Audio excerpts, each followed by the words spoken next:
Hi friends, അസ്സലാമു അലൈക്കും. അപ്പോൾ ഇന്ന് ഞാൻ നല്ല ഈസി നല്ല ടേസ്റ്റി ആയിട്ടുള്ള ഗോബി മഞ്ചൂരിയൻ്റെ റെസിപ്പി ആയിട്ടാണ് വന്നത്. പിന്നെ അതിൻ്റെ കൂടെ കഴിക്കാൻ വേണ്ടിയിട്ട് ഞാൻ ചപ്പാത്തി എന്നിട്ട് ഉണ്ടാക്കുന്നത്. അപ്പോൾ അതും കൂടി ഞാൻ ഇന്നത്തെ ഒരു വീഡിയോയിൽ കാണിക്കുന്നുണ്ട്. നല്ല സോഫ്റ്റ് ചപ്പാത്തി എങ്ങനെയാണ് ഉണ്ടാക്കുന്നതെന്ന് കുറച്ച് ആൾക്കാർ ആവശ്യപ്പെട്ടിന്. അപ്പോൾ അതും കൂടി ഞാൻ ഇന്നത്തെ ഒരു വീഡിയോയിൽ കാണിക്കുന്നുണ്ട്. അപ്പോൾ വീഡിയോ ഫുള്ളായിട്ട് കാണാം. പിന്നെ എൻ്റെ വീഡിയോ നിങ്ങൾ ആദ്യമായിട്ട് കാണുന്നവരാണെങ്കിൽ ചാനൽ സബ്സ്ക്രൈബ് ചെയ്തിട്ടില്ലെങ്കിൽ ഒന്ന് സബ്സ്ക്രൈബ് ചെയ്യണേ. അതുപോലെ തന്നെ കുഞ്ഞു ബെല്ലൈക്കണും കൂടി കാണും, അതും കൂടി ഒന്ന് പ്രസ് ചെയ്താൽ ഞാൻ പുതിയ വീഡിയോസ് ഇടുന്നത് നിങ്ങൾക്ക് നോട്ടിഫിക്കേഷനായിട്ട് കിട്ടും. അപ്പോൾ ഞാനിതാ കുറച്ച് ഗോതമ്പ് പൊടി എടുത്തിട്ട് പാത്രത്തിലേക്ക് ഇട്ടിട്ടുണ്ട്. ഞാനിപ്പോൾ അളവൊന്നും പറയുന്നില്ല, അണക്ക് ആവശ്യത്തിനുള്ള പൊടിയാണ് കേട്ടത് ഞാൻ ഇതിലേക്ക് ഇട്ടുകൊടുത്തത്. എന്നിട്ട് ഇതിലേക്ക് ആവശ്യത്തിനുള്ള ഉപ്പ് ചേർത്തിട്ട് കൈ കൊണ്ട് തന്നെ നല്ലോണം ഒന്ന് മിക്സ് ചെയ്തെടുക്കാം. ഇനി ഇതിലേക്ക് നമ്മൾ സാധാ പച്ചവെള്ളം തന്നെ ഒഴിച്ചിട്ട് കുഴച്ചെടുക്കുക. പിന്നെ ചൂടുവെള്ളം ഒന്നും ഒഴിച്ചിട്ട് കുഴച്ചെടുക്കണ്ട. നല്ല സോഫ്റ്റ് ചപ്പാത്തി ഇട്ടുണ്ടെങ്കിൽ പച്ചവെള്ളം തന്നെ മതി. നമ്മൾ കുഴക്കുന്ന രീതി നന്നായാൽ മതി കേട്ടോ. പിന്നെ കുഴച്ചെടുക്കുമ്പോൾ നന്നായി ടൈറ്റിൽ കുഴച്ചെടുക്കണ്ട, കുറച്ചൊരു ലൂസിൽ കുഴച്ചെടുക്കാൻ നോക്കുക. നന്ന ലൂസാക്കാനും പാടില്ല, എന്നാൽ നമുക്ക് പരത്താൻ കുറച്ച് ബുദ്ധിമുട്ടായിരിക്കും. ഇനി ലാസ്റ്റ് കുഴച്ചതിന് ശേഷം എന്താക്കുക, കുറച്ച് RKG അല്ലെങ്കിൽ വെളിച്ചെണ്ണ ഇതിൻ്റെ മേലെ ഒന്ന് പരത്തിയിട്ട് ഒന്ന് അടിച്ച് വെക്കാം. നമുക്കൊരു 15 മിനിറ്റ് അടിച്ച് വെക്കാം. അതിന് ശേഷം നമുക്ക് പരത്തിയിട്ട് ചുട്ടെടുക്കാം. അപ്പോഴത്തേക്ക് നമുക്ക് ഗോബി മഞ്ചൂരിയൻ എങ്ങനെ ഉണ്ടാക്കുന്നത് നോക്കാം. അതിന് വേണ്ടിയിട്ട് ഞാൻ ഒരു വലിയ കോളിഫ്ലവറാണ് എടുത്തത്. ഞാൻ ഇത് ഫുള്ളായിട്ട് എടുക്കുന്നില്ല കേട്ടോ. ഞാൻ അതിൻ്റെ നിന്ന് കുറച്ചെടുത്തിട്ട് നിങ്ങൾക്ക് കാണിച്ചു തരാം. ഞാൻ ഒന്നിൻ്റെ അളവിൽ കാണിച്ചു തരാം കേട്ടോ. ഒരു ചെറിയ കോളിഫ്ലവറിൻ്റെ അളവിൽ നിങ്ങൾക്ക് ഗോബി മഞ്ചൂരിയൻ എങ്ങനെ ഉണ്ടാക്കുന്നതെന്ന് കാണിച്ചു തരാം. പിന്നെ അതുപോലെ തന്നെ നമുക്ക് ഇതൊന്ന് നല്ലോണം കഴുകിയിട്ട് എടുക്കണമല്ലോ. അപ്പോൾ ഞാൻ കുറച്ച് നേരം ഒന്ന് ചൂടുവെള്ളത്തിൽ ഇട്ട് വെക്കുന്നുണ്ട്. ചൂടുവെള്ളത്തിൽ ലേശം മഞ്ഞൾപ്പൊടി ഇട്ടിട്ട് ഇട്ട് വെക്കുക. അപ്പോൾ നമുക്ക് അങ്ങനെ ചെയ്തതിന് ശേഷം ഇത് ഉണ്ടാക്കിയെടുക്കാം കേട്ടോ. അതുവരെ ഞാനിതാ ഓയിലൊന്ന് ചൂടാക്കാൻ വേണ്ടിയിട്ട് വെക്കുന്നുണ്ട്. നമുക്ക് കോളിഫ്ലവർ ഫ്രൈ ചെയ്തെടുക്കണമല്ലോ, അപ്പോൾ ഓയിലിരുന്ന് ചൂടായിക്കോട്ടെ. അപ്പോൾ ഞാനിതാ കോളിഫ്ലവർ നല്ലോണം പിന്നെ ചൂടുവെള്ളത്തിലൊന്ന് കഴുകിയിട്ട് ഇതാ അരിപ്പയിലിട്ടിട്ടുണ്ട്. ഇതിൻ്റെ വെള്ളമെല്ലാം വാർന്ന് വന്നിട്ടുണ്ട്. ഇനി നമുക്ക് ഇതിൻ്റെത്തുനിന്ന് ഫ്രൈ ചെയ്തെടുക്കാം. അപ്പോൾ അതിന് മുമ്പായിട്ട് നമുക്കൊരു പാത്രത്തിലേക്ക് 3 ടേബിൾ സ്പൂൺ മൈദയും അതുപോലെ തന്നെ 3 ടേബിൾ സ്പൂൺ കോൺഫ്ലവറും ഇട്ട് കൊടുക്കാം. എന്നിട്ട് ഇതിലേക്ക് ആവശ്യത്തിനുള്ള കുറച്ച് ഉപ്പ് ഇട്ട് കൊടുക്കുക. എന്നിട്ട് ലേശം വെള്ളം ഒഴിച്ചിട്ട് നമുക്കിതൊന്ന് കലക്കിയെടുക്കാം. നമുക്ക് ആദ്യം തന്നെ ഇത് മൂന്നും കൂടിയിട്ടൊന്ന് മിക്സ് ചെയ്തെടുക്കാം. സ്പൂൺ വെച്ചിട്ട് തന്നെ ഒന്ന് മിക്സ് ചെയ്യുക. എന്നിട്ട് ഇതുപോലെ കുറച്ച് വെള്ളം ഒഴിച്ചിട്ട് നമുക്ക് ഒന്ന് കലക്കിയെടുക്കാം. കൂടുതൽ വെള്ളം പോലെ കലക്കിയെടുക്കണ്ട, അതുപോലെ തന്നെ നല്ല കട്ടിയായിട്ട് കലക്കിയെടുക്കണ്ട. ഇതുപോലെ നമുക്ക് ഈ മാവൊന്ന് കലക്കിയെടുക്കണം. ഇനി ഇതിലേക്ക് കോളിഫ്ലവർ ഇട്ടിട്ട് നമുക്ക് എല്ലാം കൂടിയിട്ട് ഒന്ന് മിക്സ് ചെയ്ത് കൊടുക്കാം. എന്നിട്ട് ഓരോന്നിട്ടിട്ട് നമുക്ക് ഫ്രൈ ചെയ്തെടുക്കാം. പിന്നെ നിങ്ങൾ എണ്ണയിൽ ഇട്ടുകൊടുക്കുമ്പോൾ ഓരോന്നാക്കിയിട്ട് തന്നെ ഇട്ട് കൊടുക്കണേ. എല്ലാം കൂട്ടിപ്പിടിച്ചിട്ട് അങ്ങ് ഇട്ട് കൊടുത്താൽ പിന്നെ ഒട്ടിപ്പിടിച്ചിട്ട് ആ ഒരു ക്രിസ്പി കിട്ടില്ല നമുക്ക് ഈ കോളിഫ്ലവറിന്. അപ്പോൾ ഇതുപോലെ ഓരോന്നിട്ടിട്ട് ഫ്രൈ ചെയ്തെടുക്കാൻ നോക്കാം. അപ്പോൾ ഞാനിതാ കോളിഫ്ലവറിലൂടെ ഫ്രൈ ചെയ്തെടുത്തിട്ടുണ്ട്. നല്ല ക്രിസ്പി ആയിട്ട് തന്നെ കിട്ടിയിട്ടുണ്ട്. പിന്നെ കൂടുതൽ അങ്ങനെ ബ്രൗൺ കളർ ആക്കിയിട്ട് എടുക്കേണ്ട ആവശ്യമില്ല. മീഡിയം ഫ്ലെയിമിൽ വെച്ചിട്ട് നല്ലൊരു ക്രിസ്പി ആയി കിട്ടുന്നവരെ നമുക്ക് ഫ്രൈ ചെയ്തെടുത്താൽ മതി കേട്ടോ. നമുക്ക് ഇത് ഉണ്ടാക്കാൻ വേണ്ടിയിട്ട് ഞാനിതാ ഒരു പാത്രം അടുപ്പിലേക്ക് വെച്ചിട്ടുണ്ട്. പാത്രം ചൂടായതിന് ശേഷം നമുക്കിതിലേക്ക് 1 ടേബിൾ സ്പൂൺ എണ്ണ ഒഴിച്ച് കൊടുക്കാം. എണ്ണ ചൂടായി കഴിഞ്ഞാൽ ഇതിലേക്ക് 1 ടേബിൾ സ്പൂൺ ഇഞ്ചി ചതച്ചതും 1 ടേബിൾ സ്പൂൺ വെളുത്തുള്ളി ചതച്ചും കൂടി ചേർത്ത് കൊടുക്കാം.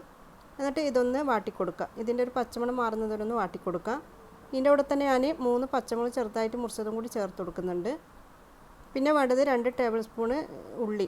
ഞാൻ ഉള്ളി ചെറുങ്ങനെ മുറിച്ചതാണ്, അതായത് നല്ലോണം ഒന്ന് പൊടിയായിട്ട് അരിഞ്ഞത്, അതും കൂടി ചേർത്തിട്ട് നല്ലോണം ഒന്ന് വാട്ടിക്കൊടുക്കുക. വലിയ ഉള്ളിൻ്റെ ഒരു കാഭാഗം എടുത്തിട്ട് ഇതുപോലെ ചെറുതായിട്ട് മുറിച്ച് കൊടുത്താലും മതി കേട്ടോ. പിന്നെ ഞാൻ ഇതിലേക്ക് ക്യാപ്സിക്കം കൂടി ചേർത്ത് കൊടുത്തിട്ടുണ്ട്. അതും ഇതുപോലെ തന്നെ 2 ടേബിൾ സ്പൂൺ ക്യാപ്സിക്കം ചെറുതായിട്ട് മുറിച്ചതാണ് ചേർത്ത് കൊടുത്തത്. ഇതിൻ്റെ കൂടെ 2 ടേബിൾ സ്പൂൺ സോയാ സോസും 1 ടേബിൾ സ്പൂൺ വിനീഗറും കൂടി ചേർത്ത് കൊടുത്തിട്ടുണ്ട്. എന്നിട്ട് ഇതെല്ലാം കൂടിയിട്ട് നല്ലോണം മിക്സ് ചെയ്ത് കൊടുക്കാം. ഇനി നമുക്കിതിലേക്ക് ചേർത്ത് കൊടുക്കേണ്ടത് 1 ടേബിൾ സ്പൂൺ ടൊമാറ്റോ സോസും 1/2 ടീസ്പൂൺ കുരുമുളക് പൊടിയും പിന്നെ സ്പ്രിംഗ് ഓനിയൻ്റെ വൈറ്റ് ഭാഗമില്ല അത് 2 ടേബിൾ സ്പൂൺ ചെറുതായിട്ട് മുറിച്ചതും കൂടി ഇട്ട് കൊടുക്കാം. എന്നിട്ട് ഇതുപോലെ ഒന്നും കൂടി വാട്ടിക്കൊടുക്കാം. ഇനി നമുക്കിതിലേക്ക് കുറച്ച് വെള്ളം ചേർത്ത് കൊടുക്കുക. കുറേ ഒഴിച്ച് കൊടുക്കണ്ടേ, ഒരു 2 ടേബിൾ സ്പൂൺ 3 ടേബിൾ സ്പൂണോളം മതി. എന്നിട്ട് ഉപ്പ് നോക്കിയിട്ട് ഉപ്പ് പോരാന്നുണ്ടെങ്കിൽ ലേശം ഉപ്പ് ചേർത്ത് കൊടുക്കുക. എന്നിട്ട് ഇതെല്ലാം കൂടിയിട്ട് നല്ലോണം മിക്സ് ചെയ്ത് കൊടുക്കാം. ഇനി നമുക്കിതിലേക്ക് കോൺഫ്ലവർ ചേർത്ത് കൊടുക്കണം. അപ്പോൾ ഞാനിതാ ഒരു പാത്രത്തിലേക്ക് 1 ടേബിൾ സ്പൂൺ കോൺഫ്ലവറും പിന്നെ അതുപോലെ തന്നെ കുറച്ച് വെള്ളം ചേർത്ത് നല്ലോണം മിക്സ് ചെയ്ത് കൊടുക്കുന്നുണ്ട്. ഇനി നമുക്ക് ഇതിൻ്റെ നിന്ന് 1 ടേബിൾ സ്പൂൺ മതി. ഞാൻ ഇത് ചെറിയ സ്പൂണായതുകൊണ്ട് 2 സ്പൂണാണ് ഒഴിച്ച് കൊടുക്കുന്നത്. വലിയ സ്പൂണെങ്കിൽ 1 ടേബിൾ സ്പൂൺ മതി കേട്ടോ. 1 ടേബിൾ സ്പൂണ് കോൺഫ്ലവർ കലക്കിയത് ഇതിലേക്ക് ഒഴിച്ചു കൊടുക്കാം. കോൺഫ്ലവർ കലക്കിയത് ചേർത്ത് കൊടുത്തതിന് ശേഷം എന്താ ചെയ്യുക, തീ കൂട്ടി വെച്ചിട്ട് നല്ലോണം ഒന്ന് ഇളക്കി കൊടുക്കാം. ഇനി നമുക്കിതിലേക്ക് കോളിഫ്ലവർ ഫ്രൈ ചെയ്തില്ല, അത് ഇതിലേക്ക് ഇട്ടിട്ട് നല്ലോണം ഒന്ന് മിക്സ് ചെയ്ത് കൊടുക്കാം. തീ കൂട്ടി വെച്ചിട്ട് തന്നെ വേണം മിക്സ് ചെയ്ത് കൊടുക്കാൻ. എന്നിട്ട് മിക്സ് ആക്കി കൊടുത്തതിന് ശേഷം നമുക്കിതിൻ്റെ ഫ്ലെയിം ഓഫ് ആക്കി കൊടുക്കാം. അപ്പോൾ ഇതാ നമ്മൾ നല്ല ടേസ്റ്റി ആയിട്ടുള്ള ഗോബി മഞ്ചൂരിയൻ റെഡി ആയിട്ടുണ്ട്. എന്തായാലും നിങ്ങൾ ട്രൈ ചെയ്ത് നോക്കുക, നല്ല ടേസ്റ്റാണ് കേട്ടോ.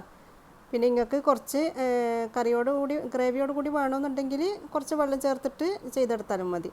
അപ്പോൾ നമ്മൾ ഗോബി മഞ്ചൂരിയൻ റെഡിയായി. പെട്ടെന്ന് ഉണ്ടാക്കാൻ പറ്റിയ നല്ല ടേസ്റ്റി ആയിട്ടുള്ള ഗോബി മഞ്ചൂരിയനാണ്. ഇനി നമുക്ക് ചപ്പാത്തി ഉണ്ടാക്കാൻ തുടങ്ങാം. ചപ്പാത്തി ഉണ്ടാക്കുന്നതിന് വീഡിയോ അങ്ങനെ കുറേ ഡീറ്റെയിൽ ആയിട്ട് കാണിക്കുന്നില്ല, ഞാൻ ഇതിന് മുമ്പ് കാണിച്ചിരുന്നു കേട്ടോ, അതുകൊണ്ട് അങ്ങനെ ഡീറ്റെയിൽ ആയിട്ട് കാണിക്കുന്നില്ല. അപ്പോൾ മാവ് നല്ല സോഫ്റ്റായിട്ട് കിട്ടിയിട്ടുണ്ട്. ഇനി നമുക്കിത് നമ്മൾ സാധാരണ പരത്തിയെടുക്കുന്ന പോലെ തന്നെ പരത്തിയെടുക്കാം. ചപ്പാത്തിക്ക് എങ്ങനെയാണോ പരത്തിയെടുക്കുന്നത് അതുപോലെ പരത്തിയെടുക്കുക. പിന്നെ ഞാനിങ്ങനെ ചപ്പാത്തി പരത്തുന്നത് ചുടുന്നത് കാണിക്കുന്നത് വെച്ചാൽ കുറേ ആളിങ്ങനെ പറയുന്നുണ്ട് കേട്ടോ, പിന്നെ ചപ്പാത്തി അങ്ങനെ സോഫ്റ്റായിട്ട് കിട്ടുന്നില്ല, പൊങ്ങി വരുന്നില്ല എന്നല്ലോ. അപ്പോൾ ഞാൻ നേരത്തെ പറഞ്ഞ പോലെ നിങ്ങൾ അങ്ങനെ ചെയ്ത് നോക്കുക കേട്ടോ. നല്ല കുറച്ച് ലൂസാക്കിയിട്ട് പിന്നെ കുഴക്കാൻ നോക്കുക. നന്ന ലൂസാക്കിയിട്ട് കുഴക്കരുത്, എന്നിട്ട് പിന്നെ നിങ്ങൾക്ക് പരത്താൻ ബുദ്ധിമുട്ടായിരിക്കും. അപ്പോൾ ഞാനിത് ചപ്പാത്തിൻ്റെ മാവിടെ പരത്തിയിട്ടുണ്ട്. ഇനി നമുക്കിത് ചുട്ടെടുക്കാം. പിന്നെ ചുടുന്ന സമയത്ത് ഇതുപോലെ ബബിൾസ് വന്നതിന് ശേഷം മാത്രം മറിച്ചിട്ട് കൊടുക്കാൻ. കുറേ നേരം നമ്മൾ തിരിച്ച് മറിച്ചിട്ട് കൊടുക്കണ്ട, ചപ്പാത്തി പെട്ടെന്ന് ആകുന്ന സാധനമാണ്. അപ്പോൾ 2-3 പ്രാവശ്യം തിരിച്ചിട്ട് കൊടുത്താൽ മതി, അന്നേരം തന്നെ നല്ലോണം പൊങ്ങി വരും കണ്ടോ. ചപ്പാത്തി ചൂടാൻ സിമ്പിളാണ്, പിന്നെ നമ്മൾ കുഴക്കുന്ന രീതി നന്നായാൽ മതി. അപ്പോൾ ഞാനിത് ചപ്പാത്തിയുടെ ചുട്ടെടുത്തിട്ടുണ്ട്. അപ്പോൾ എന്തായാലും ഇന്നുണ്ടാക്കിയ ഈ ഒരു ഗോബി മഞ്ചൂരിയൻ, പിന്നെ അതുപോലെ തന്നെ ഞാൻ പറഞ്ഞ പോലെ തന്നെ നിങ്ങൾ ഈ ചപ്പാത്തി ഇതുപോലെ ചുട്ടെടുക്കാൻ നോക്കുക, എന്നിട്ട് ഫീഡ്ബാക്ക് അറിയിക്കട്ടോ. അപ്പോൾ ഇതാ നല്ല സോഫ്റ്റ് ചപ്പാത്തിയാണ് ഇത് ചുട്ടെടുത്തിട്ടുണ്ട്. ഞാൻ ഇന്ന് ഉണ്ടാക്കിയത് ചപ്പാത്തിയും ഗോബി മഞ്ചൂരിയനും പിന്നെ ചിക്കൻ പൊരിച്ചതാണ്. ചിക്കൻ പൊരിച്ചതിൻ്റെ വീഡിയോ ഇതിന് മുമ്പ് ഇട്ടിനി, അത് നിങ്ങൾ കാണാത്തവരത് കണ്ടു നോക്കാം. വീഡിയോ ഇഷ്ടമായിട്ടുണ്ടെങ്കിൽ ലൈക്ക് ചെയ്യുക, ഫാമിലി ഫ്രണ്ട്സിനൊക്കെ ഷെയർ ചെയ്യുക. ചാനൽ ആദ്യമായിട്ട് കാണുന്നവരാണെങ്കിൽ പ്ലീസ് ഒന്ന് സബ്സ്ക്രൈബ് ചെയ്യുക. Thank you.